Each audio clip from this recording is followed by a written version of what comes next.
आजच्या चालू घडामोडीवरील अतिशय महत्त्वाचे प्रश्न पोलीस भरती एमपीएससी सर्व स्पर्धा परीक्षांसाठी यावरती प्रश्न विचारले जातात। अतिशय कमी वेळामध्ये आपण हे प्रश्न घेत असतो, त्यामुळे व्हिडिओ शेवटपर्यंत पहा व आपल्या चॅनलला सबस्क्राइब करा आणि व्हिडिओला लाईक करा। तर चला वेळ न घालवता आजचा पहिला प्रश्न पाहूया। वृक्ष उत्पादक मेळा नुकताच कुठे सुरू झाला आहे? तर त्याचं उत्तर आहे उत्तर प्रदेश राज्यामध्ये। प्रश्न 2, ई गव्हर्नन्स वरील 28वी राष्ट्रीय परिषद NCEG कुठे आयोजित केली? तर त्याचं उत्तर आहे विशाखापट्टणम येथे। प्रश्न 3, कोणत्या भारतीय फलंदाजाने सर्वात जलद एकदिवसीय शतकाचा विक्रम केला आहे? तर त्याचं उत्तर आहे स्मृती मंदाना। प्रश्न 4 पाहूया। 12व्या गॅले संवाद 2025 मध्ये भारताचे प्रतिनिधित्व कोणी केले? तर त्याचं उत्तर आहे दिनेश के त्रिपाठी यांनी। प्रश्न 5, कोणत्या देशाने पॅलेस्टाईनला अधिकृतपणे एक राज्य म्हणून मान्यता दिली? तर त्याचं उत्तर आहे Portugal, Canada, Australia, United kingdom या देशांनी। प्रश्न 6, केंद्रीय प्रशासकीय न्यायाधिकरणाच्या 10व्या अखिल भारतीय परिषदेचे उद्घाटन कोणी केले? तर त्याचं उत्तर आहे न्यायमूर्ती भूषण गवई यांनी। प्रश्न 7 पाहूया।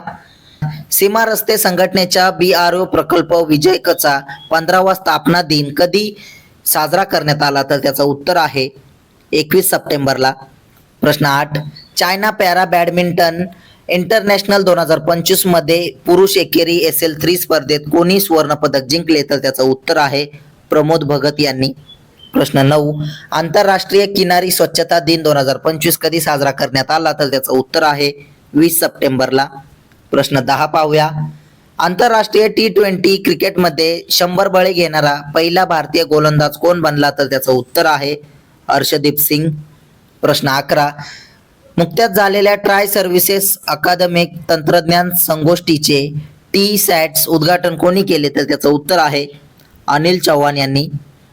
प्रश्न 12, ऑइल इंडिया लिमिटेडने कोणत्या राज्यात 1.2 गिगावॅट क्षमतेचे अक्षय ऊर्जा प्रकल्प विकसित करण्यासाठी भागीदारी केली आहे? तर त्याचं उत्तर आहे राजस्थान राज्याने। प्रश्न 13 पाहूया।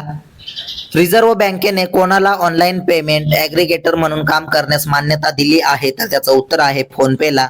प्रश्न 14, 2025च्या जागतिक स्पीड स्केटिंग चॅम्पियनशिप मध्ये पुरुषांच्या 42 किमी मॅरेथॉन मध्ये आनंद कुमार वेलकुमारने कोणते पदक जिंकले? तर त्याचं उत्तर आहे सुवर्ण पदक। असेच रोजचे चालू घडामोडी अतिशय कमी वेळेत पाहण्यासाठी आपल्या चॅनलला सबस्क्राईब नक्की करा आणि व्हिडिओला लाईक करा। धन्यवाद।